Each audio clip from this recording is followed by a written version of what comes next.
देखिए last lecture में हम लोग ट्रू सॉल्यूशन सस्पेंशन कॉलॉइड्स को डिस्कस कर रहे थे and in the true solution we have written 5 points in the true solution in suspension and in colloid as well. Okay, the first point is true solution are homogeneous mixtures. ये किस तरह के mixtures होते हैं? ये homogeneous mixture होते हैं। Homogeneous mixture उनको बोलते हैं जिसमें पार्टिकल्स कंप्लीटली, जिसमें दो सब्सटेंसेस कंप्लीटली मिक्सअप हो जाते हैं and the particles of the mixture will completely mixed up into each other and they are indistinguishable. हम उनको अलग अलग डिफरेंशिएट नहीं कर पाएंगे कि हाँ ये इस सब्सटेंस का पार्टिकल है, ये दूसरे सब्सटेंस का पार्टिकल है, ऐसा नहीं होगा। तो इसके लिए हमने एक वर्ड यूज किया, true solutions are homogeneous mixture. Suspensions are heterogeneous mixture. These mixtures having two or more substances, they are mixed into each other, but the particles of the substances remain separate. जिसमें क्या होगा, आप दो substances को mix up करोगे लेकिन वो mix up नहीं होंगे, उनके जो पार्टिकल्स होंगे वो सेपरेट रहेंगे, अलग अलग रहेंगे और पार्टिकल डिस्टिंग्विशेबल होंगे, अलग अलग आप उनको पहचान पाएंगे। तो ऐसे मिक्सचर्स को क्या बोलते हैं? Heterogeneous mixtures. तो इस तरह से हमने कुछ पॉइंट्स डिस्कस किए थे। तो पहला पॉइंट था ट्रू सॉल्यूशन होमोजेनियस है, सस्पेंशन हेटेरोजेनियस है, कोलॉइड हेटेरोजेनियस मिक्सचर्स हैं। इसमें पार्टिकल्स का जो साइज होता है, कौन से particle? Solute particles, that is less than 1 nanometer, very small particle. इसमें सॉल्यूट पार्टिकल्स का साइज होगा more than 100 nanometer and the particles of the solute particles of the colloidal solution are the in between 1 nanometer to 100 nanometer. जो colloidal solution होगा, colloidal solution के जो solute particles होंगे, वो solute particles का size 1 nanometer से 100 nanometer के बीच में होगा। True solutions are highly stable. ये कैसे होते हैं? ये स्टेबल होते हैं, मतलब कि अगर आपने ये सॉल्यूशन बना दिया तो इसके जो पार्टिकल्स हैं वो सेपरेट नहीं होंगे। जैसे कि शुगर को आपने वाटर में मिक्स कर दिया तो वो उसमें मिक्सअप रहेगा, सेपरेट नहीं होगा। जैसे कि एयर हो गया, एयर के अंदर नाइट्रोजन और ऑक्सीजन, ये दो गैसेस का मिक्सचर है। मेनली ये टू गैसेस हैं, 78% नाइट्रोजन एंड 21% ऑक्सीजन। तो मेनली ये इन टू गैसेस का मिक्सचर है और ये कॉम्पोजिशन चेंज नहीं हो रहा, जैसा मिक्सचर है वैसा ही है। तो मतलब कि ये कैसा है? Stable. Suspensions are unstable. Suspensions are unstable. Water के अंदर हम चॉक पाउडर को डाल देंगे तो वो चॉक पाउडर मिक्सअप नहीं होगा, सेडिमेंट हो जाएगा, नीचे अलग से आपको दिखाई देगा। तो ये सॉल्यूशन कैसे होंगे? Unstable. Colloids are stable, quite stable. इसके कंपैरिजन में वो स्टेबल है। Do not show Tyndall effect. ये टिंडल इफेक्ट शो नहीं करते। टिंडल इफेक्ट क्या होता है? Scattering of light when a beam of light is subjected to the test tube. जब किसी टेस्ट ट्यूब के अंदर हमने एक सॉल्यूशन लिया और वो सॉल्ट सॉल्यूशन था, ये सॉल्ट सॉल्यूशन है, तो हमने यहाँ पर एक सोर्स लगाया जैसे कि टॉर्च। ये टॉर्च को जैसे ही ऑन करेंगे यहाँ से लाइट आएगी, तो आपको लाइट का पाथ यहाँ पर दिखेगा और लाइट का पाथ आपको यहाँ पर विजिबल होगा। लेकिन इस टेस्ट ट्यूब के अंदर आपको किसी भी तरह की लाइट नहीं दिखाई देगी। देखिए लिखा हुआ है path of the light beam can be scene. इसमें ऐसा होगा क्योंकि ये टिंडल इफेक्ट शो करते हैं। इसमें आपको ये जो लाइट है, बीम ऑफ लाइट है, इसमें आपको बीम ऑफ लाइट नहीं दिखेगी इनसाइड द टेस्ट ट्यूब। अगर टेस्ट ट्यूब में नहीं दिखेगी तो मतलब कि यहाँ के पार्टिकल इतने छोटे हैं कि वो लाइट को स्कैटर नहीं कर रहे। लेकिन अगर हम इंक को यहाँ डाल दें, इंक किस तरह का सोल्यूशन है? कोलॉइडल सोल्यूशन है। या हम इसके अंदर सैंड और वाटर का मिक्सचर डाल दें तो उसके पार्टिकल्स का साइज इतना बड़ा होगा कि वो इस लाइट को क्या कर सकते हैं? वो इस लाइट को स्कैटर कर सकते हैं। तो जैसे ही लाइट इन पर पड़ेगी, ये लाइट को सब डायरेक्शंस में ऐसा फैला देंगे, स्कैटरिंग कर देंगे। स्कैटरिंग करने से क्या होगा? आपको इस लाइट का पाथ विजिबल होगा। ये जो लाइट यहाँ से जा रही है, यहाँ पर लाइट दिखेगी, यहाँ पर लाइट दिखेगी और इस सॉल्यूशन के अंदर भी आपको पाथ दिखाई देगा लाइट का। इसका मतलब वो क्या शो कर रहे हैं? टिंडल इफेक्ट शो कर रहे हैं। लाइट की स्कैटरिंग दिखा रहे हैं और आपको लाइट का पाथ जो है वो दिखाई दे रहा है, that is visible to you. Colloidal solution, अभी मैंने एक एग्जांपल बोला था इंक। इंक भी कोलॉइडल सॉल्यूशन है, तो अगर आप इसको भी यहाँ पर डालेंगे तो वो भी लाइट की स्कैटरिंग करेगा और आपको इस जगह पर भी लाइट का पाथ दिखाई देगा। यहाँ पर भी लाइट दिखेगी और टेस्ट ट्यूब के अंदर भी आपको यहाँ पर कुछ ब्राइटनेस दिखेगी, मतलब कि आपको इस लाइट का पाथ विजिबल रहेगा। तो ये भी टिंडल इफेक्ट शो करेंगे। Next, particles can not be seen with the necked आई। इसके अंदर जो सोल्यूट और सॉल्वेंट दोनों के पार्टिकल्स जो हैं वो विजिबल नहीं होंगे, नेक्ड आई से आप उनको खुली आंखों से नहीं देख सकते हैं, माइक्रोस्कोप से देखेंगे तब भी नहीं दिखेंगे, क्योंकि पार्टिकल का साइज बहुत छोटा है, 1 नैनोमीटर से भी छोटे हैं। जो हम लोग लैब के अंदर, लेबोरेटरी के अंदर माइक्रोस्कोप्स यूज करते हैं वो माइक्रोमीटर के साइज को दिखा सकते हैं। माइक्रोमीटर, माइक्रोमीटर का मतलब होता है 10 टू द पावर -6 मीटर, तो वो माइक्रोमीटर साइज के पार्टिकल्स विजिबल होंगे। Nanometer is 10 to the power -9 meter, तो ये साइज तो बहुत छोटा है, तो इतने छोटे पार्टिकल्स माइक्रोस्कोप की हेल्प से भी नहीं देखे जा सके। उसके लिए हमारे पास अलग तरह की माइक्रोस्कोप्स हैं, तो उनके लिए हाई पावर माइक्रोस्कोप यूज की जाती है, जैसे टनलिंग माइक्रोस्कोप होती है, प्रोब माइक्रोस्कोप होती है, तो इस तरह से उनके थ्रू इन पार्टिकल्स को देखा जा सकता है। नॉर्मल माइक्रोस्कोप, अगर हम लेबोरेटरी माइक्रोस्कोप की बात करें तो उसके थ्रू इन पार्टिकल्स को नहीं देखा जा सकता। इसके थ्रू सॉल्यूशन के पार्टिकल्स। सस्पेंशन, सस्पेंशन के पार्टिकल्स आपको नेक्ड आई से दिख जाएंगे, क्योंकि इनका साइज 100 नैनोमीटर से बड़ा है। 100 नैनोमीटर से बड़ा है तो मतलब माइक्रोमीटर के साइज के आसपास होगा, माइक्रोमीटर के साइज के आसपास है तो आपको वो विजिबल होगा, पार्टिकल्स विजिबल रहेंगे। जैसे सैंड के पार्टिकल की बात करोगे तो उसका साइज इससे भी बड़ा होगा, 10 टू द पावर 4, -4 या -5 के आसपास होगा, तो वो आपको नेक्ड आई से भी दिख जाएगा। नेक्ड आई से नहीं दिख रहा तो माइक्रोस्कोप से दिख जाएगा। इसके पार्टिकल तो लेबोरेटरी माइक्रोस्कोप से भी नहीं दिखाई देते, तो ये सस्पेंशन होगा जिसमें पार्टिकल्स नेक्ड आई से विजिबल होंगे। कोलॉइड, कोलॉइड में पार्टिकल्स नेक्ड आई से विजिबल नहीं होंगे, कैन नॉट बी सीन। इसमें देखिए, इसमें गलत लिख दिया हमने, can be seen, can be seen by naked eyes, इसमें लिखना था can not be seen with naked eyes. True solution के पार्टिकल्स को नहीं देखा जा सकता, सस्पेंशन के पार्टिकल्स को देखा जा सकता है, because it size is more than 100 nanometer. और फिर से कोलॉइडल सॉल्यूशन के जो पार्टिकल्स होंगे उनको भी आप नहीं देख पाओगे, क्योंकि उनके पार्टिकल का साइज भी छोटा है, माइक्रोमीटर से कम है, 10 टू द पावर -6 मीटर से छोटे होंगे तो नेक्ड आई से नहीं दिखेंगे। ओके, इसमें एक दो पॉइंट और भी ऐड कर देते हैं हम लोग।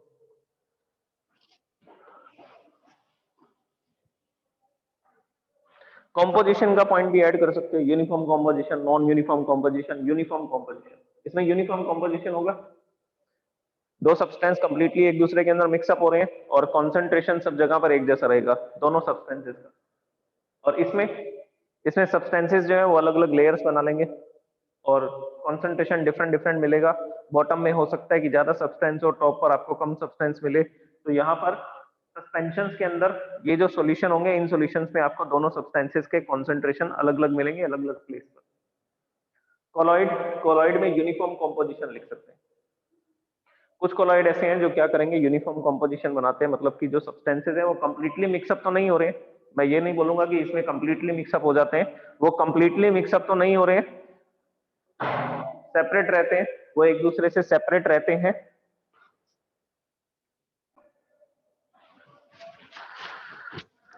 ओके, तो इसमें हम लोग यूनिफॉर्म कॉम्पोजिशन लिख सकते हैं।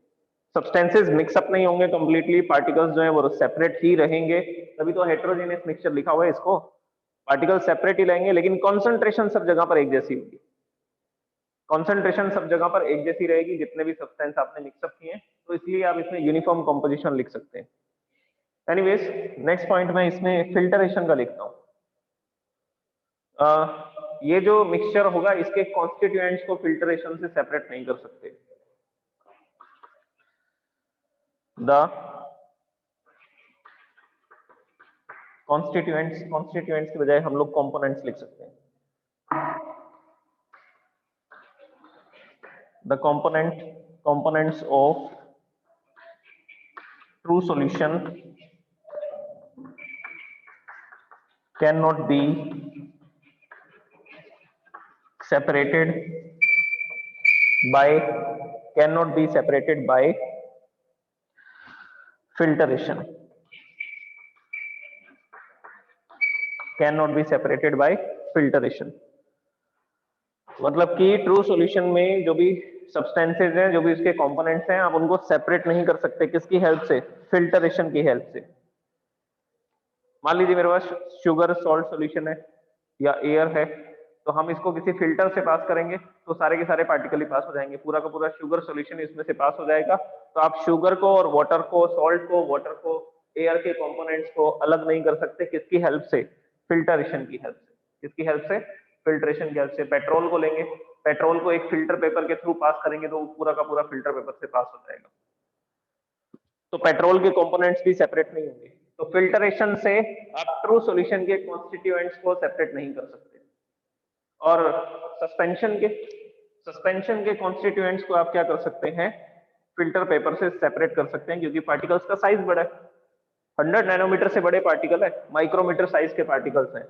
तो माइक्रोमीटर साइज के जो पार्टिकल्स हैं वो फिल्टर पेपर उनको क्या कर देगा? ब्लॉक कर देगा, रोक देगा। तो इसमें हम लोग क्या लिखेंगे? अगर हम सैंड और वाटर का मिक्सचर लेते हैं तो फिल्टर पेपर जैसे ही लगाएंगे, फिल्टर पेपर लगाने से क्या होगा? वाटर तो क्या होगा? फिल्टर पेपर से पास हो जाएगा, लेकिन जो सैंड है वो फिल्टर पेपर पर कलेक्ट हो जाएगी। तो एज ए फिल्टरेट आपको वाटर मिलेगा और जो रेसिड्यू होगा वो कहां पर रह जाएगा? वो फिल्टर पेपर पे रह जाएगा। तो जो सैंड है वो पूरी की पूरी फिल्टर पेपर पे रह जाएगी, उसको क्रॉस नहीं कर पाएगी। तो हम इसके कॉन्स्टिट्यूएंट्स को, इसके कंपोनेंट्स को फिल्ट्रेशन से क्या कर सकते हैं? सेपरेट कर सकते हैं।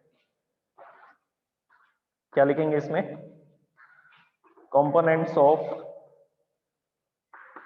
components of suspensions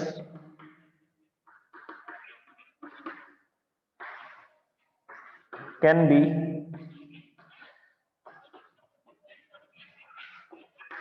separated by filtration। इसमें भी क्या लिखेंगे? इसमें लिखेंगे can not B separated by filtration।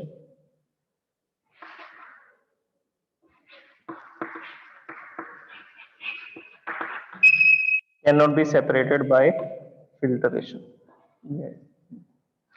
Okay, तो इनके कंपोनेंट्स को फिल्ट्रेशन से सेपरेट नहीं कर सकते और इसके कंपोनेंट्स को भी फिल्टरेशन से सेपरेट नहीं कर सकते। जैसे कि मिल्क को हम लोग फिल्टर पेपर से पास करेंगे तो पूरा मिल्क फिल्टर पेपर से पास हो जाएगा, इसके कॉन्स्टिट्यूएंट्स को आप अलग नहीं कर पाओगे।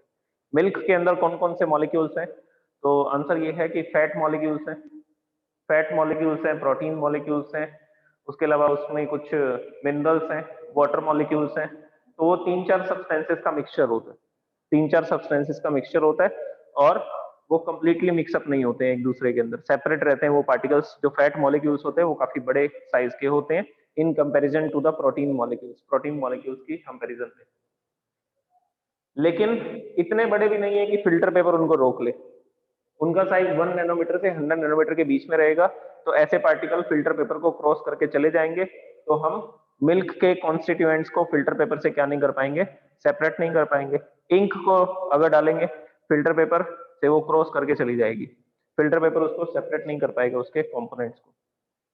ओके, तो कोलॉइड्स को भी फिल्टर पेपर से सेपरेट नहीं किया जा सकता। कोलॉइड के कॉन्स्टिट्यूएंट्स को सिर्फ सस्पेंशन के कॉन्स्टिट्यूएंट को किससे सेपरेट कर सकते हैं? फिल्टरेशन प्रोसेस से क्या कर सकते हैं? सेपरेट कर सकते हैं। ओके, एग्जांपल्स लिख सकते हैं। एग्जांपल मैंने आपको पहले भी बताए थे। ट्रू सॉल्यूशंस के अंदर आप लोग क्या लिखोगे? सॉल्ट सॉल्यूशन, वैसे ही बता देता हूँ। Salt solution, sugar solution, petrol, diesel, इसके अलावा एयर। तो ये सब जो एग्जांपल्स आएंगे ये किस में आएंगे? ये ट्रू सॉल्यूशन में आएंगे। सस्पेंशन में एग्जांपल आएगा सैंड एंड वाटर का mixture, sand and water mixture, chalk powder and water mixture. इसके अलावा इसमें आप ये लिख सकते हैं स्मोक का एग्जांपल इसमें आएगा कोलॉइड में, इसमें नहीं लिख सकते। सस्पेंशन में नहीं आएगा। सस्पेंशन में फिर हम लोग और भी एग्जांपल लिख सकते हैं, जैसे कि कल हमने स्टडी किया था ना इसके बारे में, क्या क्या एग्जांपल्स मैंने आपको बताए थे इसके। सस्पेंशंस के एग्जांपल हमने देखे थे, चॉक पाउडर को मिक्स किया था। इसके अलावा हम लोग फ्लोर इन वाटर कर सकते हैं। फ्लोर आटा होता है, उसको वाटर में मिक्सअप करते हैं तो वो भी कंप्लीटली मिक्सअप नहीं होता, पार्टिकल्स आपको अलग अलग विजिबल रहेंगे। तो ये एग्जांपल्स भी इसमें लिखे जा सकते हैं। ओके, इसके बाद में कोलॉइड के एग्जांपल क्या लिखोगे? इंक, मिल्क हो जाएगा, क्रीम हो जाएगी, बटर हो जाएगा। इसके अलावा पेंट जो होते हैं वो भी क्या होते हैं? वो भी एक कोलॉइडल सॉल्यूशन होता है। मिस्ट हो गया, फॉग हो गया, क्लाउड्स हो गए, ये सब किस में आएंगे? ये सब कोलोइडल सॉल्यूशंस के अंदर आएंगे। तो अब मैं कोलॉइड्स को ब्रीफली डिस्क्राइब करता हूँ। हमने ट्रू सॉल्यूशंस के बारे में पढ़ लिया था, सस्पेंशन के बारे में पढ़ लिया था। अब हम कोलॉइड के टाइप्स को स्टडी करते हैं कि कोलॉइड्स कितने टाइप्स के होते हैं और वो टाइप्स हमने किस तरह से डिसाइड किए हैं, किस डेफिनेशन के बेसिस पर उनको लिखा गया है, तो उसको स्टडी करते हैं।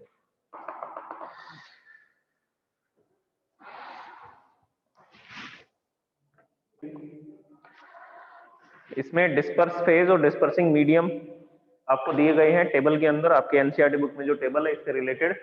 तो डिस्पर्स फेज का मतलब ये है कि जो सॉल्यूट आप मिक्स करने वाले हैं सॉल्वेंट में, तो ये सॉल्यूट है। अब डिस्पर्स फेज मैंने यहाँ पर पहला एग्जांपल क्या लिया, डाई। डाई क्या होता है? सॉलिड पाउडर होता है। तो सॉलिड पार्टिकल्स, जो सॉलिड पार्टिकल्स हैं वो डिस्पर्स फेज है। और ये जो सॉलिड पार्टिकल्स हैं मैं वाटर में मिक्स करने वाला हूँ, जिससे क्या बनेगी? जिससे इंक बनेगी। तो डाई को मैं वाटर में ऐड कर दूंगा तो क्या बन जाएगी? इंक बन जाएगी। तो मैंने इन सॉलिड पार्टिकल्स को वाटर में ऐड किया, और वाटर किस तरह का मीडियम है? वाटर लिक्विड मीडियम है। सो this is the dispersing medium. जिस सब्सटेंस को मिक्स करने वाले हैं वो डिस्पर्स फेज है, और जिसमें मिक्स करने वाले हैं दैट इज डिस्पर्सिंग मीडियम। तो इसके बेसिस पे टेबल बनी हुई है आपकी एनसीईआरटी बुक में, नहीं तो आप यहां से नोट कर लीजिए। First type of the colloid is sol. Sol क्या होता है? Tiny solid particles are dispersed in liquid medium. Sol is a colloidal solution in which tiny solid particles dispersed in a liquid medium. In a liquid medium. Tiny छोटे solid के particles होंगे और वो किसमें mix किए जाएंगे? वो किसी लिक्विड में मिक्स किए जाएंगे। इसके एग्जांपल्स देखो क्या क्या होंगे। एग्जांपल्स, सबसे पहला एग्जांपल है इसमें इंक। इंक के बाद में हम इसमें लिख सकते हैं सॉफ्ट सॉल्यूशन।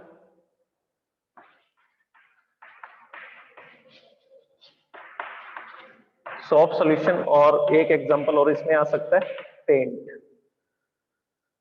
इंक अभी मैंने आपको बताया कैसे बनाया जाएगा, डाई प्लस वाटर। डाई क्या होता है? सॉलिड पाउडर होता है, किसी भी कलर, मतलब कि किसी भी कलर का हो सकता है ये पाउडर। जैसे कि ब्लैक कलर का पाउडर था तो मैंने उसको वाटर में मिक्सअप कर दिया तो ब्लैक कलर की इंक बन जाएगी। अगर ब्लू कलर का पाउडर होगा और उसको वाटर में मिक्स कर देंगे तो ब्लू कलर की इंक बन जाएगी। तो ये जो डाई है ये सॉलिड पाउडर है और ये डिफरेंट डिफरेंट कलर्स के हो सकते हैं। तो हम इनको वाटर में मिक्स करके इन दोनों के कॉम्बिनेशन से क्या बनाते हैं? इंक बनाते हैं। सॉफ्ट सॉल्यूशन, सॉफ्ट सॉल्यूशन जिसमें वाटर होगा और सॉफ्ट के मॉलिक्यूल्स होंगे। अब जो सॉफ्ट मॉलिक्यूल्स हैं वो सॉलिड होते हैं। सॉफ्ट मॉलिक्यूल्स जो हैं वो बड़े बड़े मॉलिक्यूल्स होते हैं, लार्ज मॉलिक्यूल्स होते हैं, जिसमें 17 कार्बन से लेकर के 20 कार्बन तक की लॉन्ग चेन्स होती हैं। तो ये जो मॉलिक्यूल्स होते हैं ये मॉलिक्यूल्स वाटर के अंदर कंप्लीटली मिक्सअप नहीं होते हैं। लार्ज मॉलिक्यूल्स होते हैं, वाटर में कंप्लीटली मिक्सअप नहीं होते हैं, तभी तो ये हेट्रोजीनियस सॉल्यूशन है। कोलॉइड में लिखा जा रहा है कोलॉइड किस तरह का मिक्सचर था? हेट्रोजेनियस मिक्सचर था, जिसमें पार्टिकल कंप्लीटली मिक्सअप नहीं होते हैं। तो सॉफ्ट पार्टिकल्स जो होंगे वो वाटर के पार्टिकल्स के कंपैरिजन में लार्ज पार्टिकल्स होंगे, बड़े पार्टिकल्स होंगे, मिक्सअप नहीं होंगे। तो सॉफ्ट सॉलिड फॉर्म में होता है, और सॉलिड बड़े बड़े पार्टिकल्स जो हैं, टाइनी सॉलिड पार्टिकल्स जो हैं वो किसी वाटर के अंदर लिक्विड मीडियम में हमने डाल दिए। तो ये भी किसका एग्जांपल बना? सॉल का एग्जांपल बना। पेंट भी इसी तरह का एग्जांपल है। उसमें भी क्या होगी? उसमें भी हम लोग डाई यूज करेंगे।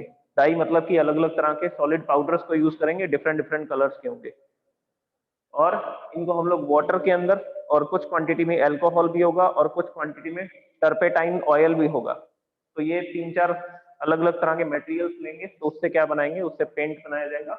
और ये भी किस तरह का एग्जांपल है? ये भी सॉल है, कोलॉइड है, हेट्रोजेनियस मिक्सचर है, जिसमें सॉलिड पार्टिकल्स किसी लिक्विड में मिक्सअप होंगे। So this is sol. Next next इसमें देखिए सॉलिड सॉल। नाम से पता लग रहा है solid sol, solid particle solid में मिक्स होंगे। Solid sol. इसके डेफिनेशन में देखिए क्या लिखेंगे, solid particles are dispersed in solid medium. Solid particles are dispersed in a solid medium।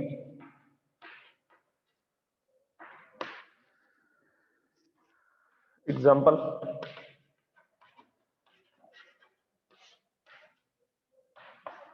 जैसे कि स्टोन होता है रूबी, इसी तरह से और भी स्टोन्स लिख सकते हैं हम इसमें, इनको जेम स्टोन्स बोला जाता है।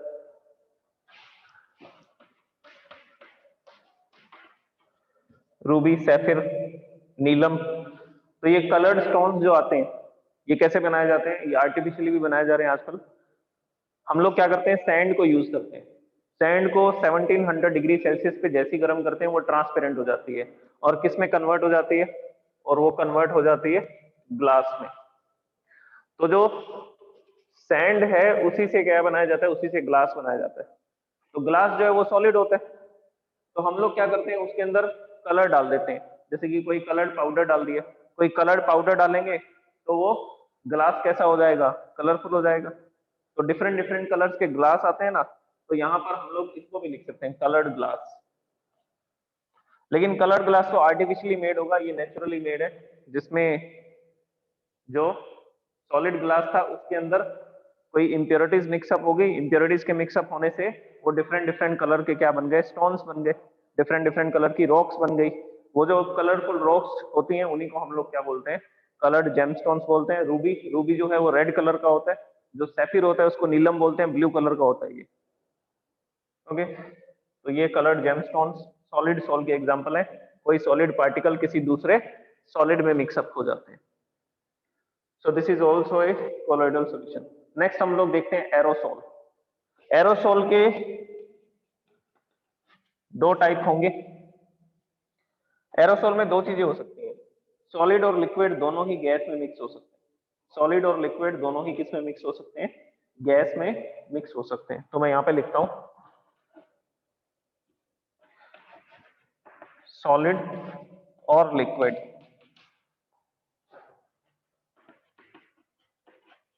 डिस्पर्स्ड इन ए गैस मीडियम, किसी गैस मीडियम में डिस्पर्स होंगे। एग्जांपल सुनो अब इसके। सबसे पहले मैं इसका एग्जांपल बताता हूं, सॉलिड इन गैस।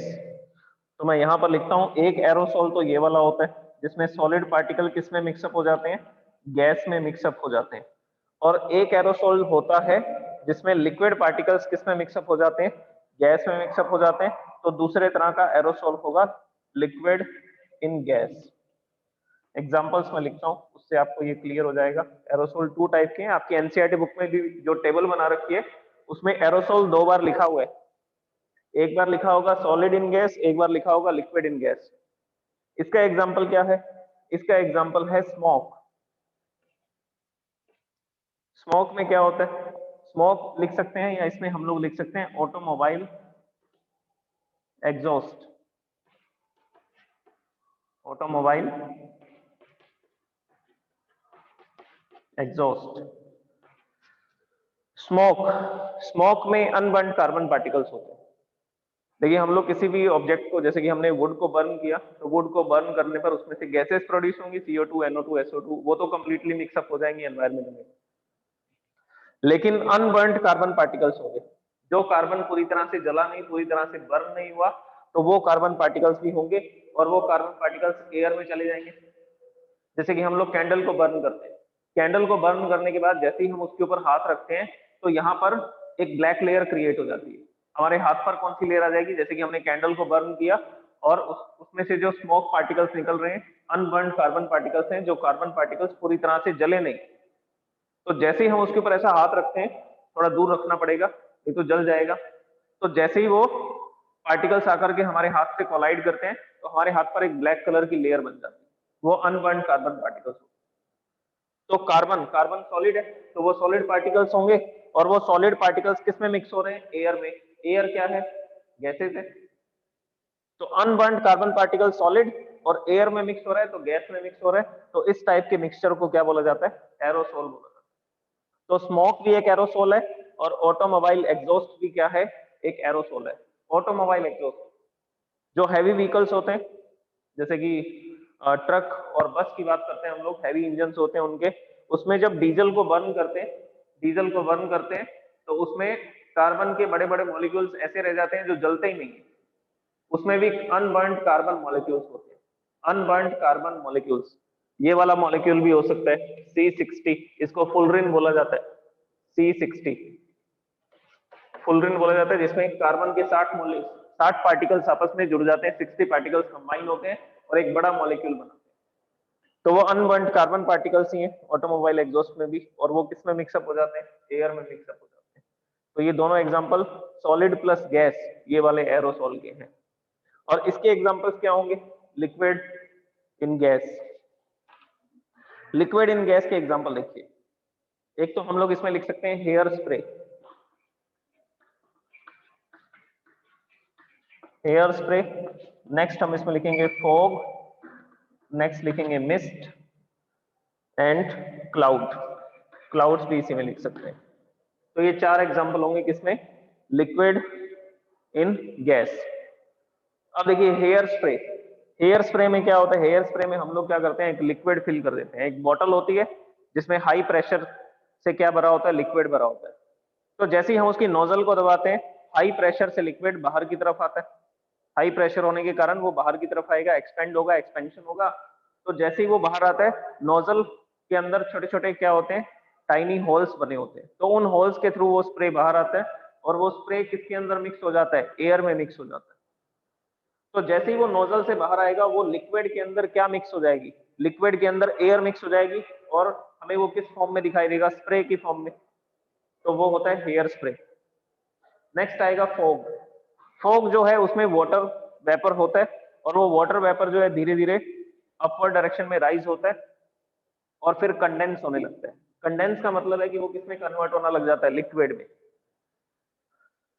तो कोई भी डस्ट पार्टिकल होता है, उस डस्ट पार्टिकल के चारों तरफ वाटर मॉलिक्यूल्स इस तरह से आकर के कलेक्ट होने शुरू हो जाते हैं, इसको बोलते हैं टाइनी ड्रॉपलेट। और ये जो आपको टाइनी ड्रॉपलेट दिखाई देता है, इसी को क्या बोला जाता है? इसी को फॉग बोला जाता है। तो फॉग कैसे बनती है? जब वाटर वेपर किसी डस्ट पार्टिकल के चारों तरफ कंबाइन होने स्टार्ट हो जाते हैं। एक डस्ट पार्टिकल होगा, उसके चारों तरफ धीरे धीरे वाटर पार्टिकल कंडेंस होने शुरू हो जाएंगे, लिक्विड स्टेट में आ जाएंगे और वो पार्टिकल हमें किस फॉर्म में दिखाई देते हैं? फॉग की फॉर्म में दिखाई देते हैं। और वो फॉग लिक्विड है, वो लिक्विड किस में दिख रहा है हमें? एयर में दिख रहा है। तो एयर क्या है? गैसेज है। तो फॉग है लिक्विड और वो किस में घूम रहा है? एयर में, गैसेज में घूम रहा है। तो लिक्विड प्लस गैस, इसको क्या बोलेंगे? इसको एरोसोल बोलेंगे।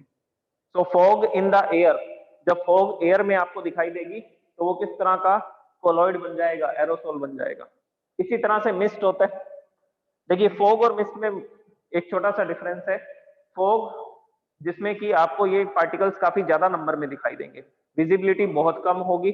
जैसे कि आपको जब फॉग होगी ना तो विजिबिलिटी बहुत कम होगी, आपको 1 मीटर 2 मीटर दूर के बाद दिखाई नहीं देगा, क्लियरली नहीं दिखेगा। लेकिन मिस्ट में आपको लॉन्ग डिस्टेंस तक दिखाई देगा, 500 मीटर, 1 किलोमीटर, 1 किलोमीटर तक आपको दिखाई दे रहा है, लेकिन उसके बाद का नहीं दिख रहा, तो मतलब कि मिस्ट है।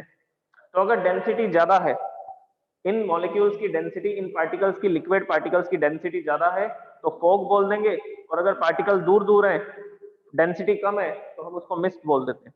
क्लाउड्स क्या होते हैं? क्लाउड्स भी यही पार्टिकल्स होते हैं। अब ये एक एक ड्रॉपलेट है जिसको हम लोग फॉग बोल रहे हैं, इसी तरह के बहुत सारे ड्रॉपलेट्स आपस में इकट्ठे हो जाते हैं, तब वो क्या बन जाते हैं? तब वो क्लाउड बन जाते हैं। और ये कौन सी स्टेट में माना जाता है? ये होता है लिक्विड स्टेट में। क्लाउड में क्या होता है? ये जो टाइनी ड्रॉपलेट्स होते हैं ये कंबाइन हो जाते हैं, कंबाइन होकर के हमें एक बड़ी स्ट्रक्चर की फॉर्म में दिखाई देते हैं, जिसको क्या बोलते हैं? क्लाउड बोलते हैं। तो इट इज लिक्विड। और ये लिक्विड किस में दिखाई देता है? एयर में। तो लिक्विड इन एयर, इसको क्या बोलते हैं? एरोसोल। तो क्लाउड्स भी कौन सी कैटेगरी में आते हैं? एरोसोल की कैटेगरी में आते हैं। Okay, thank you so much. इसके बाद इसके 4 टाइप्स हो रहे हैं, वो 4 टाइप्स हम लोग नेक्स्ट लेक्चर में डिस्कस करते हैं। Thank you so much.